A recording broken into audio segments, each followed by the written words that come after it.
In 2014, Alabama and Ohio State played, and when they met in the semifinal, I thought this is the national championship game.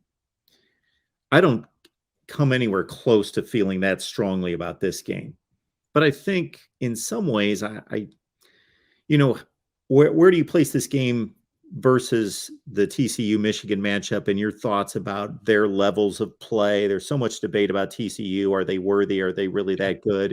And then, of course, Michigan's looking the part, but we obviously saw them in the playoff last year. Yeah. I think people are underestimating TCU. Um, I think the Michigan TCU game is going to be interesting.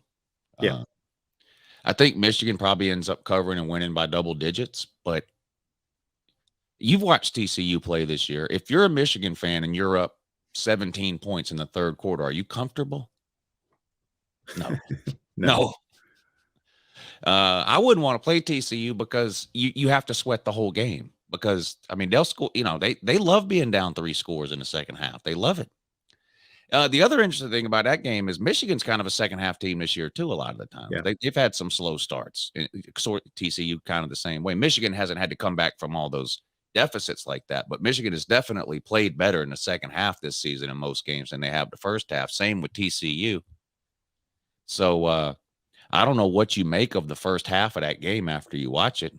If one team or both team looks bad, I don't know that really means anything at all. The game might not start till the third quarter. But I do Yeah. think Michigan's just got too much talent. They're too deep. That's the biggest difference. You look at these teams that recruit in the top 10 versus TCU this year, Cincinnati last year. It's not that TCU doesn't deserve to be in the playoffs. It's not that Cincinnati didn't deserve to be in the playoffs. Just that these teams that recruit in the top 10 or top 15, whether they're group of 5 or power 5 is irrelevant. It's a recruiting issue, not a what group are you in issue, They just have a hard time competing in the second halves of these games. They can't rotate players in and out like the other teams can. And I just think that's going to matter in this game. And Michigan probably ends up winning by a couple of scores when it's all said and done. As far as Georgia and Ohio State goes, I don't think this is the national championship game. This is a playoff game. A playoff game that Ohio State's lucky to be in. Michigan, what happened between Michigan and Ohio State's not fluke. If they played tomorrow, I believe you'd see a similar result. So I don't look at Georgia Ohio State as in other words, I don't think the winner of the Georgia Ohio State game is the guaranteed national championship winner. I don't believe that at all.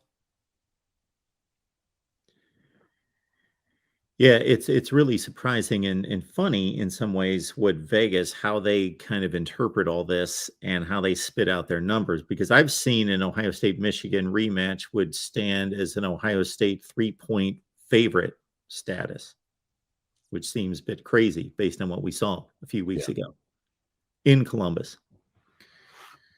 Well, we talked about patterns earlier. I mean, Ohio State's got some issues. Yeah, Michigan and Ohio State are. Someone should do a study, but Ohio State's built from the outside in. Michigan's built from the inside out.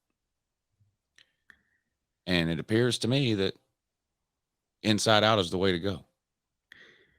And Ohio State seems to have some issues between their ears that they need to figure out. Are they going to be tough enough, resilient enough? And when the toughness thing's brought up, I don't necessarily think that's mostly about physical toughness. I thought they played really hard and really tough defense in the trenches against Michigan. I think it was more up here. I think they did in the first half. And guess what? They were winning.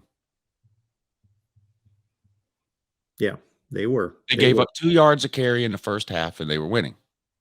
They gave up 9 yards a carry in the second half and got blown out. So what's 2 years in a row? And Oregon. Ohio State's given up 900 yards rushing in their last 3 losses. I'm sorry. That's not a fluke. That's not that's not Travion Williams. Ohio State's got some issues.